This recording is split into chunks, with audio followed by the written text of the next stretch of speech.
سورہ اعراف آیت نمبر 158۔ اعوذ باللہ من الشیطان الرجیم، بسم اللہ الرحمن الرحیم۔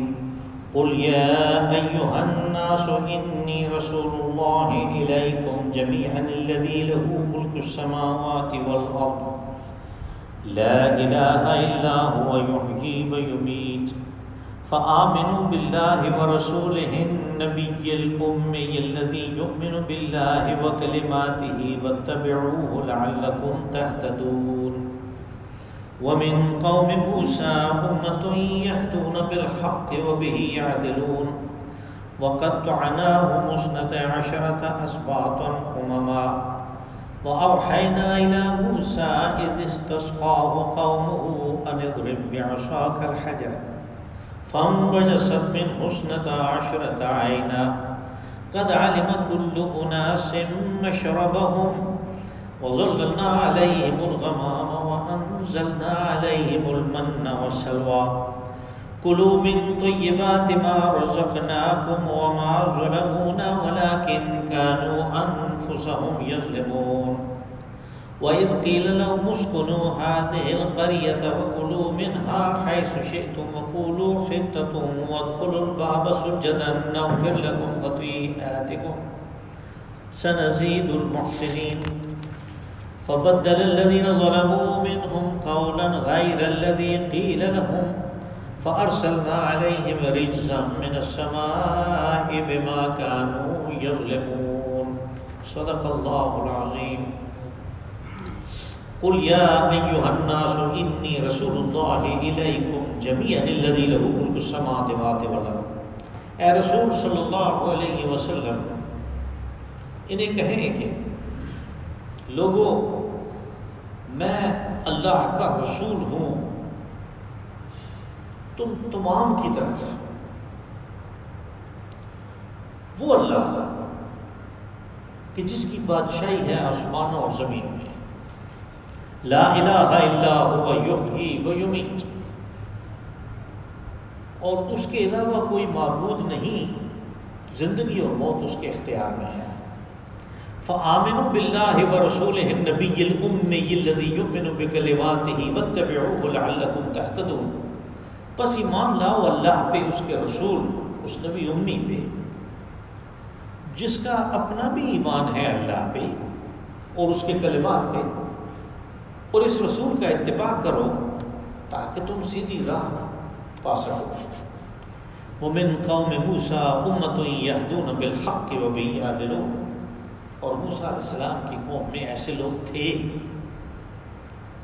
کہ جو حق کی طرف رہنمائی کرتے تھے اور حق کے مطابق انصاف بھی کرتے تھے۔ وَقَطَّعْنَاهُمْ 12 أَسْبَاطًا أُمَمًا، اور ان بنی اسرائیل کو ہم نے 12 گروہوں میں تقسیم کر دیا۔ وَأَوْحَيْنَا إِلَى مُوسَىٰ إِذِ اسْتَسْقَاهُ قَوْمُهُ أَنِ اضْرِب بِّعَصَاكَ الْحَجَرَ۔ اور حضرت موسیٰ علیہ السلام کی طرف ہم نے وحی کی کہ جب قوم کے لوگ تم سے پانی طلب کریں تو پھر اپنا عصا چٹان پہ مارنا۔ فانبجست منہ 12 عینا، جب ایسے ہوا تو اس چٹان سے 12 چشمے پھوٹ پڑے۔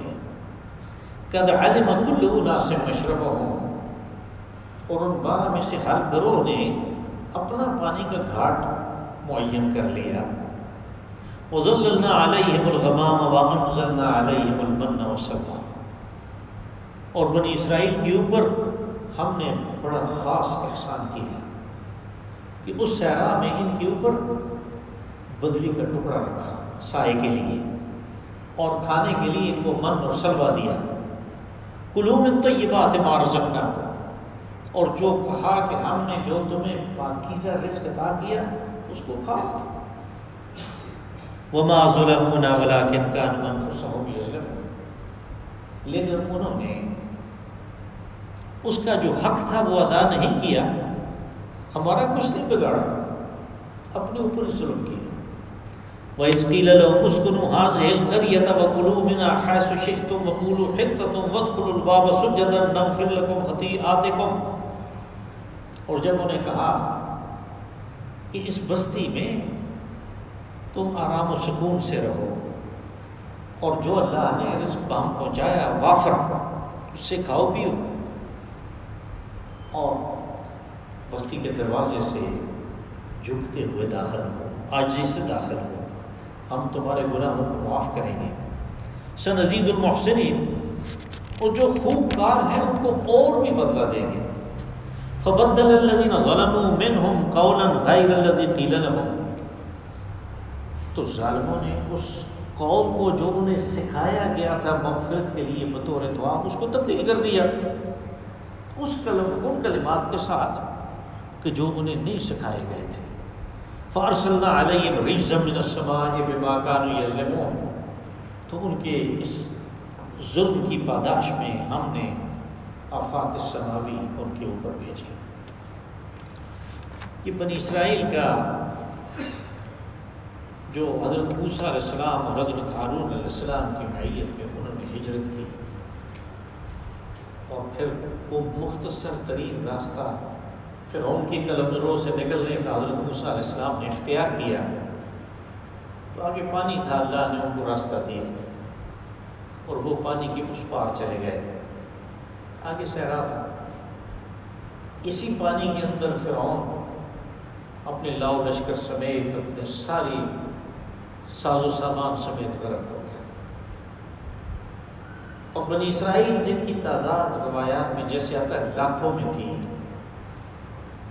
جب آگے گئے تو سب سے پہلا مسئلہ جو انہیں پیش ہوا وہ پانی کا تھا۔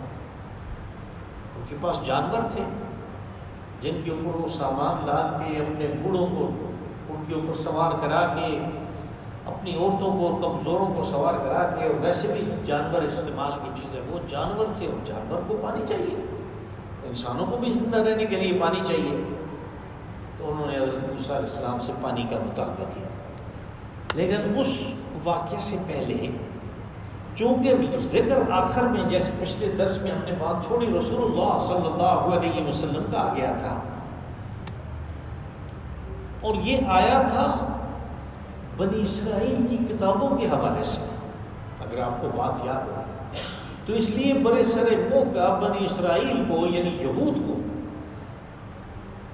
ایمان کی دعوت دی گئی، اس لیے کہ وہ بھی یہ مدنی صورت ہے، اور مدینہ منورہ میں وہ بھی مخاطبین قرآن میں سے ہیں۔ تو کہا کہ قل یا ایھا الناس انی رسول اللہ الیکم جمیعا، کہا ہے رسول انہیں کہو کہ لوگوں، قرآن پاک میں جب ناس کا لفظ آتا ہے جس کا معنی لوگ ہے، تو اس سے مراد ساری اولاد آدم ہے، اور یہ رسول اللہ صلی اللہ علیہ وسلم کی جو رسالت عامہ ہے جو کسی اور رسول کو حاصل نہیں ہے، ہر ایک کو اس کی قوم کی طرف بھیجا گیا۔ ہم قرآن پاک میں دیکھتے ہیں کہ یہ بات آتی ہے بڑی تاکید کے ساتھ کہ وَنُوحًا إِلَىٰ قَوْمِهِ وَإِلَىٰ مَدْيَنَ أَخَاهُمْ شُعَيْبًا وَإِلَىٰ ثَمُودَ أَخَاهُمْ صَالِحًا، یعنی ہر نبی کو ایک قوم کی طرف بھیجا گیا۔ رسول اللہ صلی اللہ علیہ وسلم کو پوری دنیا کے لیے، پوری انسانیت کے لیے، اور پھر اس انسانیت میں یہ خطاب کرتے ہوئے کہا جمیعا، یعنی ان میں کسی کو بھی استثناء حاصل نہیں ہے۔ اگر وہ کہے کہ ہاں لوگوں سے خطاب ہے، لیکن دیکھیں ہمارا اللہ پہ ایمان ہے، حضرت موسیٰ علیہ السلام پہ ایمان ہے، ہم کتابوں کو مانتے ہیں، ہم آخرت کو مانتے ہیں، اس لیے ہمیں اور کسی کی ضرورت نہیں ہے، ہم اللہ کی طرف سے آئے ہوئے دین کے اوپر قائم ہیں، اس لیے اور کسی دین کی ضرورت نہیں ہے۔ تو ان کو کہہ دیا کہ نہیں، ایسی بات نہیں ہے، اس میں ساری دنیا کے لوگ ہیں اور ان میں سے استثناء کسی کو حاصل ہے۔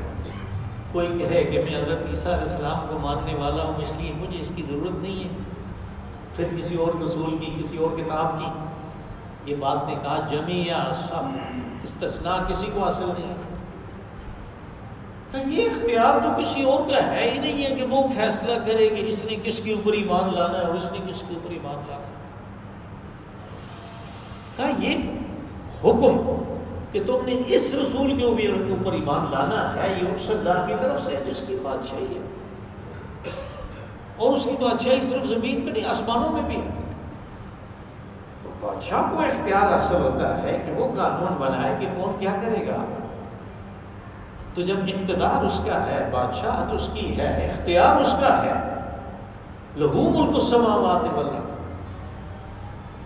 ملک اس کا، اختیار اس کا، اقتدار اس کا ہے، بادشاہی اس کی ہے، تو قانون اس کا چلے گا۔ یہ قانون اس نے واضح کر دیا، کہا اگر اس کے اختیار کو تم نے دیکھنا ہے تو یہ دیکھ لو کہ انسان کی زندگی میں دو چیزیں ہیں سب سے اہم ہیں، ایک زندگی، دوسرا موت۔ کہ اس کے اختیار کی وسعت کو دیکھنا ہے تو دیکھو کہ زندگی اور موت اس نے اپنے اختیار میں رکھی ہے۔ اسی سے تم قیاس کر سکتے ہو کہ باقی کون سی چیز ہے جس کا کسی اور کے پاس اختیار ہے اور اقتدار ہے۔ لہو یحیی و یمیت، اس کے علاوہ کوئی معبود نہیں ہے۔ جتنے بھی معبودان باطل ہیں ان سب کی پہلے نفی کی، یعنی وہ دل کی تختی جس کے اوپر طرح طرح کے معبود لکھے ہوئے ہیں، اس کے اندر انگریوڈ ہیں، کہ اس کو پہلے صاف کرو، لا الہ، معبود کوئی نہیں۔ اب جب کوئی نہیں ہے، بالکل صاف ہو گئی تختی، اب اس کے اوپر اللہ رکھو۔ تم پہلے سے موجود جو گند ہے اس کے اوپر اللہ نہیں لکھ سکتے۔ پہلے تمام معبودوں کی نفی کرو، کلمہ طیبہ میں یہ چیز ہے، کلمہ شہادت میں یہی چیز ہے۔ چونکہ ہم نے ان معبودان باطل کی نفی نہیں کی اور اپنے دل کی تختی کے اوپر وہ لکھے ہوئے ہیں، بیچ میں کوئی نہ کوئی جگہ ہم اللہ کو دینا چاہتے وہ نہیں آتا۔ کہتا ہے وہ اس کو بہترین طریقے پہ بیان کیا علامہ اقبال نے کہ حق باطل تو ہی پسند ہے، حق لا شریک ہے۔ کہ یہ باطل ہے کہ جو کہتا ہے میری جگہ بناؤ میں بھی آ جاؤں گا، حق لا شریک ہے۔ وہ اپنے اختیار میں، اپنی سلطنت میں، اپنی فرما روائی میں وہ کسی کی شرکت کو قبول نہیں کرتا، اس لیے تم پہلے نفی کرو گے پھر وہ آئے گا۔ لا الہ الا اللہ، اس کے اختیار کو دیکھو، زندگی اور موت اس کے اختیار میں، باقی بھی سب اس نے اپنے پاس رکھا ہے۔ بس یہ سب کچھ سمجھنے کے بعد اس بات کو جانو کہ میں حکم دیتا ہوں کہ فآمنوا باللہ ورسولہ النبی الأمی الذی یؤمن باللہ وکلماتہ۔ تو میں تمہیں حکم دیتا ہوں کہ ایمان لاؤ اللہ پہ اور اس رسول نبی امی پہ، جو کہ اب یعنی وہ تعریف ایسی کر دی کہ کسی اشتباہ کی، کسی ابہام کی گنجائش ہی باقی نہیں۔ بنی اسرائیل تو خود ان کو امی کہتے تھے، آپ کو تو اب پتہ ہی ہے، اس بات کو میں نے بیان کیا ہے کہ وہ بنی اسماعیل کو امی کہتے ہیں، یہ بنی اسماعیل کے اندر سے ہیں۔ ایسی تعریف کر دی آقا نامدار صلی اللہ علیہ وسلم کی کہ کسی ابہام کی گنجائش ہی نہیں رہی، کہ اس پہ ایمان لاؤ، کہ یہ وہ نبی ہے، اس کی نبوت کے ثبوت کے طور پہ ایک بات ظاہر کر دی کہ وہ کسی منصب کے حاصل کرنے کے لیے، کسی سیاسی یا معاشی اقتدار کے حاصل کرنے کے لیے یہ کچھ نہیں کر رہا، وہ تمہیں جس پہ ایمان لانے کی، جو کام کرنے کی تلقین کرتا ہے وہ خود بھی وہی کر رہا ہے، اس کا اپنا بھی اللہ کے اوپر ایمان ہے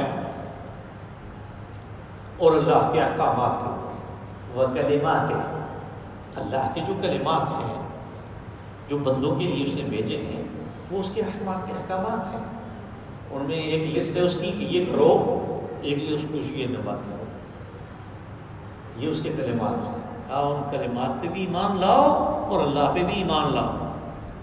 وَاتَّبِعُوهُ لَعَلَّكُمْ تَهْتَدُونَ، اور اپنی زندگی میں اتباع جو ہے وہ اس رسول کا اختیار کرو، اس اتباع کی وجہ سے، اس فالو کی وجہ سے تمہیں صحیح راستہ ملے گا، کہ وہ بھیجا ہی ہم نے اس لیے ہے کہ لوگوں کو صحیح راستہ بتائے۔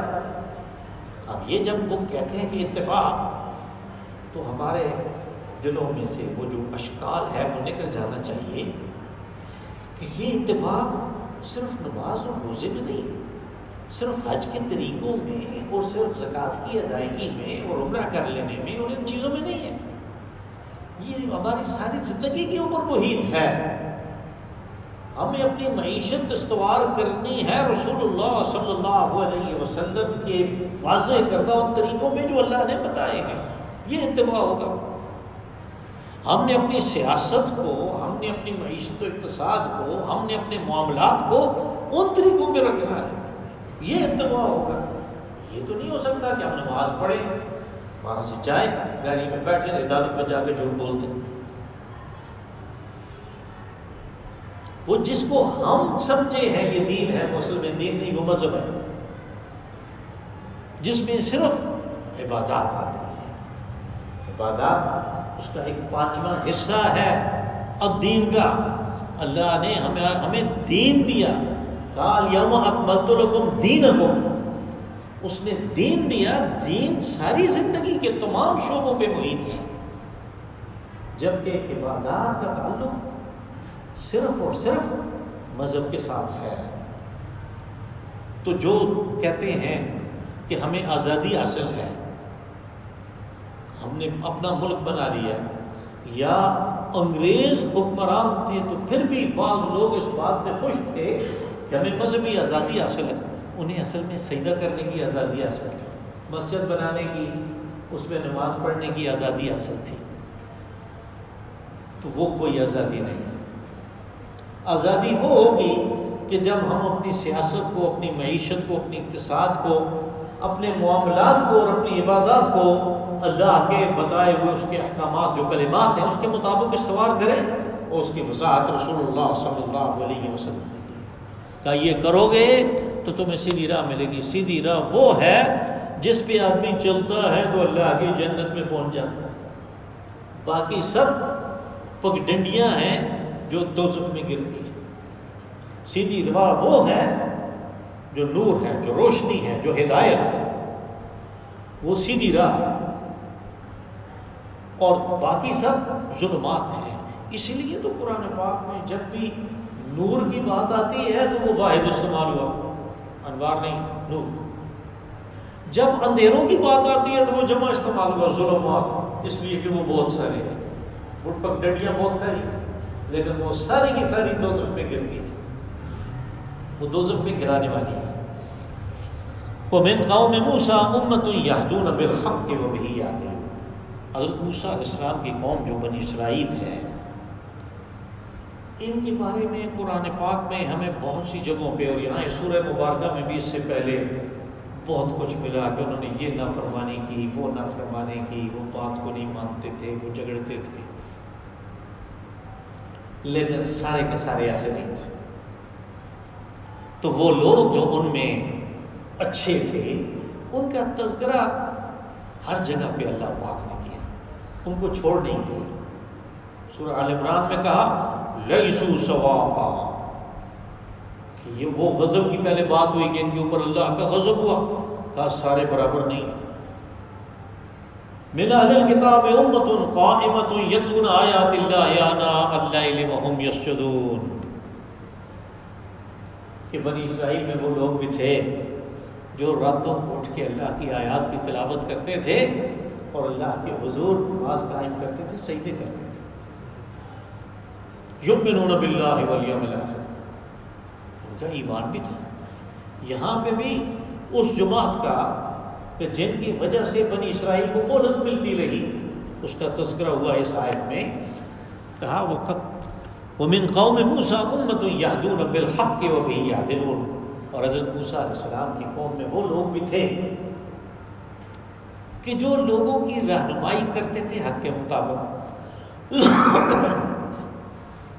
وَبِهِ يَعْدِلُونَ، اور حق کے مطابق فیصلے کرتے تھے۔ یہاں پہ دو چیزوں کا تذکرہ ہو گیا، ایک انتظامیہ کہ جو حق کے مطابق لوگوں کی رہنمائی کرے، اور دوسری عدلیہ کہ جو اللہ کے دیے ہوئے قوانین کے مطابق لوگوں کے درمیان فیصلہ کرے. جب اس کے مطابق کیا تو خود بخود انصاف ہو گیا، اس لیے کہ اللہ نے انصاف پر مبنی قانون بنایا ہے، عدل پر مبنی. اور دوسرا کوئی اس طرح کا عدل فراہم نہیں کر سکتا. اور یہی دو ادارے ہیں جو چاہیے، تیسرے کی ضرورت نہیں ہے، وہ ہم نے اپنے پاس سے گھڑ لیا ہے. وہ کیا ہے؟ مقننہ، کہ قانون سازی شروع کر دی. قانون اللہ نے بنایا ہوا ہے.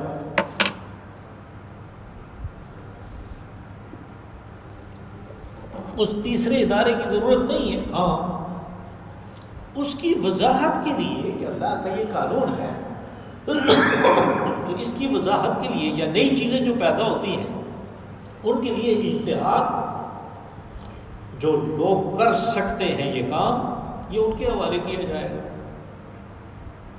یہ نہیں کہ جس کے پاس پیسے ہیں وہ کھڑا ہو جائے اور وہ الیکشن جیت جائے اور وہ مقننہ میں بیٹھ جائے اور اس کو پتہ ہی نہیں ہے کہ میں کس کام کے لیے آیا، صرف کھڑے ہو کے شور مچا رہے ہیں. یہ کیسی مقننہ ہے؟ مقننہ کا اب کام قانون بنانا نہیں ہے بلکہ اللہ کے قانون کی وضاحت کرنا ہے. اور دو ادارے چاہیے صرف، ایک انتظامیہ اور دوسری عدلیہ. یہ دونوں کا یہاں پہ تذکرہ ہے کہ وہ حق کے مطابق لوگوں کی رہنمائی کرتے تھے اور حق کے مطابق عدل کرتے تھے.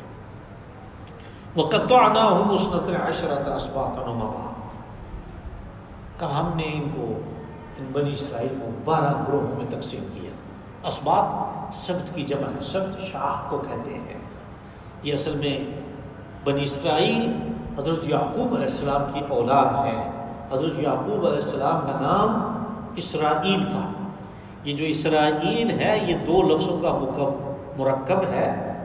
ہبرو میں اسر اور ایل. اسر کہتے ہیں عبد کو، ایل کہتے ہیں اللہ کو. تو اصل میں اس کا معنی عبد اللہ ہے. ان کی اولاد کو بنی اسرائیل کہتے ہیں. اس کی 12 شاخیں ہیں اس لیے کہ آپ کے 12 بیٹے تھے اور وہ سارے کے سارے صاحب اولاد تھے. یہ 12 بیٹے آپ کی 4 بیویوں میں سے تھے. 2 سگی بہنیں تھیں. اس زمانے میں سگی بہنوں سے بیک وقت نکاح کرنا بنی اسرائیل کی شریعت میں جائز تھا.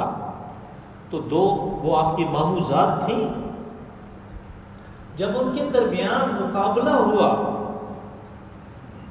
اولاد نرینہ پیدا کرنے کا تو ایک نے بھی اپنے باپ کی طرف سے جو اس کو باندھی نوکرانی ساتھ ملے تھی اس کو بھی عقد میں دے دیا کہ اس کی اولاد بھی میری ہوگی، اور دوسری نے بھی دے دیا ان کے عقد میں.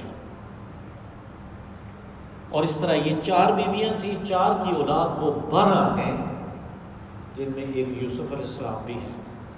یہودا تھے، مرواح تھے، بنیامین. وہ 12 ہیں. ان 12 کی جو اولاد ہے اس کو اسباط کہتے ہیں. اللہ پاک نے فرمایا ہم نے ان کے 12 گروہ بنا دیے. 12 گروہ.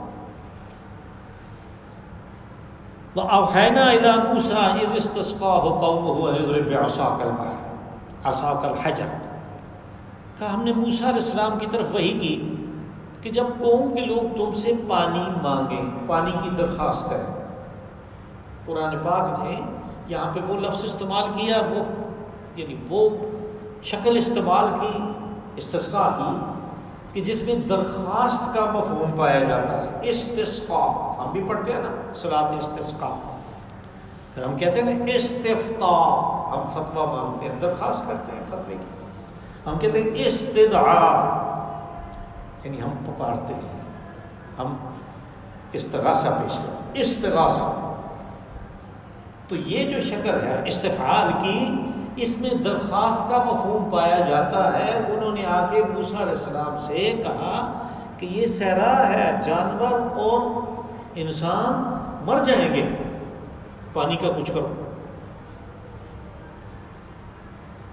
جب پانی کی ضرورت پڑی، ان کے پاس جو پانی کا ذخیرہ تھا ختم ہوا، انہوں نے مانگا پانی، تو اللہ پاک نے وحی کی. اب اس میں یعنی بنی اسرائیل کے اوپر جو پے در پے اللہ کے احسانات ہیں، جو انعامات ہیں، ان کا تذکرہ ہے. کہ ادھر پانی سے مر رہے ہیں، پانی مانگا، اور موسیٰ علیہ السلام کو وہی آگے کہ چٹان کے اوپر اپنا عصا مار، اور اس میں سے 12 چشمے پھوٹ پڑے۔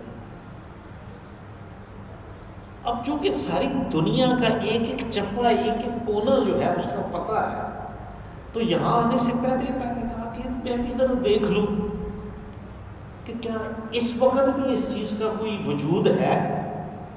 تو دیکھا تو نقشے میں عیون موسیٰ لکھا ہوا، عیون موسیٰ، عین سے، عین جن اس آنکھ کو بھی کہتے ہیں اور چشمے کو بھی کہتے ہیں، عیون اس کی جمع ہے۔ اور پھر اس عیون موسیٰ کو جب میں نے گوگل پہ سرچ کیا تو بڑی دلچسپ چیز سامنے آئی، وہ تو اب بھی ہیں، وہاں پہ چشمے موجود ہیں، اور پھر اس سے یہ بھی پتہ چل جاتا ہے کہ انہوں نے پانی کو کس جگہ سے پار کیا تھا۔ اور وہ بھی دیکھا میں نے کہ قاہرہ سے 450 کلومیٹر وہ روڈ ہے، اور انہوں نے اس پانی کے نیچے سے اب ٹنل بنائی ہوئی ہے جو افریقہ سے سیدھا سعودی عرب آ جاتی ہے۔ اور یہ جگہ جو ہے جہاں پہ یہ عیون ہے، جو سعودی عرب میں اس وقت انڈسٹریل سٹی ہے ینبو، اس سے تقریباً 150 کلومیٹر شمال میں ہے۔ مزید 100 کلومیٹر جائیں تو عقبہ آ جاتی ہے، اسرائیل کی بندرگاہ آ جاتی ہے۔ یہ ساری کی ساری جو خلیج ہے، اس کو خلیج عقبہ کہتے ہیں، وہاں پہ آپ دیکھ سکتے ہیں، عیون موسیٰ لکھیں تو آپ کو سب کچھ نظر آئے گا کہ وہ چشمے ہیں، اگرچہ وہ جگہ تھوڑی سی نیچے چلی گئی ہے، اور وہ پانی کے اسی طرح پانی کے اندر باقاعدہ پھوٹ پھوٹ کے نکلتے ہوئے نظر آتے ہیں عیون موسیٰ۔ تو ان کو 12 چشمے جو ہیں وہ مل گئے۔ فَانْبَجَسَتْ مِنْ حُسْنَتَ عَشْرَةَ عَيْنًا، اس میں سے پھوٹ پڑے، چٹان میں سے پھوٹ پڑے 12 چشمے۔ قَدْ عَلِمَ كُلُّ أُنَاسٍ مَشْرَبَهُمْ، اور ان میں سے ہر جو سب تھا، جو شاخ تھی بنی اسرائیل کی، اس نے اپنا پانی کا گھاٹ معین کر لیا۔ علم یعلم جیسے معلوم کرنے کے لیے، علم کے لیے استعمال ہوتا ہے، ایسے چھانٹ کے ارادہ کرنے کے لیے، معین کرنے کے لیے ہوتا ہے۔ اور یاد رہے کہ دنیا کی بڑی بڑی جنگیں پانی کے اوپر ہوئی ہیں، پانی کے اوپر، یعنی جنگ عظیم اول جو ہے اس کی بنیاد بھی پانی کے جو تجارتی راستے ہیں ان کے اوپر ہوئی، جنگ عظیم دوم بھی پانی کے اوپر ہے۔ تو اس لیے جب یہ بات اللہ نے کہی تو اس کی سمجھ آتی ہے کہ قد علم کل اناس مشربہم، کہ انہوں نے اپنا اپنا گھاٹ معین کر لیا کہ یہ ہمارا گھاٹ ہے، جھگڑے کی بات ہی ختم ہو گئی۔ پانی کے اوپر جھگڑے کا جو اصل ہونا تھا وہ چیز ختم ہو گئی۔ کبھی وہ ہمارے مضمون سے ذرا آگے واضح ہو جائے گی، بات زیادہ ہو جائے گی کہ وہ بھی پانی کے اوپر جھگڑا تھا۔ غزوہ بنی مستلق میں، کہ جس میں حضرت عمر بن خطاب رضی اللہ عنہ کے ایک غلام نے ایک انصاری کو لات مار دی، اور اس معاشرے میں لات مارنا جو ہے یہ بہت ہی گھٹیا قسم کی حرکت تھی۔ اس میں ایسا جھگڑا کھڑا ہو گیا، اور لشکر میں عبداللہ بن ابی بھی موجود تھا کہ قریب تھا کہ وہ آپس میں بھڑ جاتے صحابہ کرام۔ رسول اللہ صلی اللہ علیہ وسلم کو اطلاع ہو گئی، اور آپ نے وہ معاملہ جو ہے وہ رفع دفع کروایا۔ وہ بھی پانی کے اوپر تھا جھگڑا اصل میں۔ اس غلام کا نام حضرت عمر بن خطاب کے اس غلام کا نام جاجہ تھا، جس نے ایک انصاری کو لات ماری تھی۔ وَظَلَّلْنَا عَلَيْهِمُ الْغَمَامَ وَأَنزَلْنَا عَلَيْهِمُ الْمَنَّ وَالسَّلْوَىٰ۔ اب ان کے اوپر ایک اور احسان کہ صرف پانی سے تو کام نہیں چلتا، جتنا مرضی پی لیں، اس قسم کی جو دھوپ ہے جس کا تذکرہ میں نے 2-3 دفعہ کیا ہے، اس دھوپ میں تو بغیر سائے کے بچ نہیں سکتا آدمی، اور لاکھوں کی تعداد میں لوگ مہاجرین آ گئے، وہ سایہ کہاں سے آئے، مکان وہ کیسے بنائے، بہت مشکل ہے۔ اللہ نے انتظام کیا۔ وَظَلَّلْنَا عَلَيْهِمُ الْغَمَامَ، ہم نے بادل کا ٹکڑا ان کے اوپر ایک سائے کے طور پہ رواں رکھا ساتھ۔ اور یہ کوئی 1-2 دن 10-12 دن، کوئی 2-4 ہفتے 2-4 مہینے کی بات نہیں ہے، یہ 40 سال تک رہا، ان کے اوپر دھوپ نہیں لگی۔ یہ اللہ نے بطور احسان کہ یہ ہم نے تمہارے ساتھ کیا اور تم کیا کر رہے ہو یہ بھی دیکھو۔ اور پھر اس کے علاوہ اس سے بچنے کی بات ہو گئی، اپنے کھانے کے لیے بھی کچھ چاہیے، پانی بھی مل گیا، بدلی بھی مل گئی، سایہ مل گیا، تو کھانے کے لیے بھی کچھ چاہیے۔ تو وہاں پہ اس صحرا میں تو کوئی زراعت نہیں ہو سکتا، کچھ بھی نہیں ہے۔ آپ ذرا دیکھیں اس کو کہ کیا حالت ہے۔ تو اللہ نے یہ انتظام کیا کہ ان کو من و سلوہ عطا کیا۔ من کیا چیز ہے؟ یہ اوس کی طرح پڑتی تھی اور جم جاتی تھی، اور یہ اس کو یہ میٹھی چیز تھی، اور جیسے سابودانہ ہوتا ہے اس طرح کی چیز تھی، اور اس کو یہ اپنی اپنی ضرورت کے مطابق جمع کر لیتے تھے۔ جب سورج طلوع ہوتا تھا، تھوڑا ٹیمپریچر ہوتا تھا، تو یہ پگھل جاتی تھی۔ تو اس کو حضرت موسیٰ علیہ السلام نے روٹی کہا۔ ہم بھی کھانے کی ہر چیز کو روٹی کہتے ہیں، دنیا کی اور زبانوں میں بھی یہ لفظ استعمال ہوتا ہے، یوحنا کی انجیل میں بھی یہی ہے۔ حضرت عیسیٰ علیہ السلام نے بھی اپنی تقریر میں کہا کہ آدمی صرف اس روٹی سے نہیں جیتا جو منہ میں ڈالتا ہے کھاتا ہے، بلکہ اس کو غذا کے طور پہ روحانی روٹی بھی چاہیے۔ ہم بھی کہتے ہیں آئیں جی روٹی کھائیں، آگے دیتے ہیں تو روٹی نہیں ہوتی، آگے چاول پڑے ہوئے ہوتے ہیں یا اور کو کھانے کی چیز ہوتی ہے۔ تو وہاں پہ بھی یہ چیز جو ہے رزق کے طور پہ استعمال ہوئی، اور تورات میں چونکہ روٹی کا لفظ ہے تو تھا اصل میں وہ من۔ اور سلوہ کیا تھا کہ وہ بڑی شکایت کر رہے تھے موسیٰ علیہ السلام سے کہ ادھر مصر میں ٹھیک ہے ہم غلام تھے، فرعون کے لوگ سختی کرتے تھے، لیکن گوشت کی ہنڈیاں چڑھی ہوتی تھی اور ہم پاس بیٹھے اس کی خوشبو سونگھ رہے ہوتے تھے، جب وہ گل جاتا تھا تو اس کو مزے لے لے کے کھاتے تھے، یہ کدھر لے آئے وہ ہیں؟ تو پھر اللہ نے انہیں بٹیروں کی طرح کے وہ پرندے آتے تھے جو پکڑنے بھی بڑے آسان تھے، وہ اپنی اپنی ضرورت کے مطابق پکڑ کے ان کو ذبح کر کے ان کا گوشت حاصل کر لیتے تھے۔ وہ سلوہ تھا، من و سلوہ۔ کلوا من طیبات ما رزقناکم، کہا کہ یہ پاکیزہ رزق ہے، ہم نے بہم پہنچایا، اس کو کھاؤ۔ جب کہا کھاؤ تو اس کے اندر وہ چیز مضمر ہے کہ کھا کے اللہ کا شکر ادا کرو، لیکن ان کو وہ شکر والی بات ان کے اندر نہیں تھی، اس لیے آگے کہا وَمَا ظُلَمُونَا وَلَٰكِنْ كَانُوا أَنفُسَهُمْ يَظْلِمُونَ، کہ اگر انہوں نے شکر نہیں کیا، وہ شکر گزار بندے بننے کی کوشش نہیں کی، تو ہمارا انہوں نے کچھ بھی نہیں بگاڑا۔ وَمَا ظَلَمُونَا، ہمارا کچھ نہیں بگاڑا، وَلَٰكِنْ كَانُوا أَنفُسَهُمْ يَظْلِمُونَ، وہ صرف اپنا بگاڑ رہے تھے، اپنے اوپر ظلم کر رہے تھے۔ یعنی ناشکری کر کے بندہ جس چیز میں داخل ہوتا ہے تو وہ تو اپنا ہی بگاڑنا ہے۔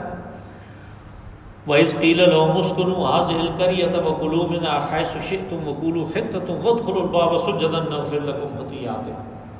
اب ساری زندگی تو انہوں نے صحرا میں رہنا نہیں تھا، ان کے ساتھ تو اللہ نے وعدہ کیا کہ آگے بڑھ کے حملہ کرو، تم قبضہ کرو گے، ارض مقدس تمہاری ہے، كَتَبَ اللَّهُ لَكُمْ۔ پیچھے ہم پڑھ رہے ہیں کہ موسیٰ علیہ السلام نے کہا کہ آگے بڑھ کے حملہ کرو، یہ زمین اللہ نے تمہارے نصیب میں لکھی ہوئی ہے۔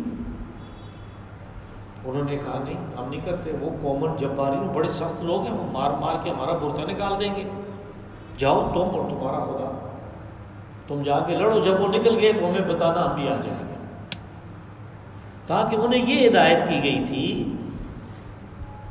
کہ یہ جو بستی ہے، یعنی مورخین اس بستی کا نام اریحہ بتاتے ہیں، پہلی بستی جو ان کے قبضے میں آئی ہے اس 40 سال کے بعد جب انہوں نے حملہ کیا، تو کہا کہ اس میں بھی جو کچھ ہے، کیونکہ اب وہ زرعی علاقے میں پہنچ گئے، وہ کھاؤ پیو تم جیسے چاہو، لیکن یہ ہے کہ وَقُولُوا حِطَّةٌ نَغْفِرْ لَكُمْ خَطِيئَاتِكُمْ وَادْخُلُوا الْبَابَ سُجَّدًا نَغْفِرْ لَكُمْ خَطِيئَاتِكُمْ۔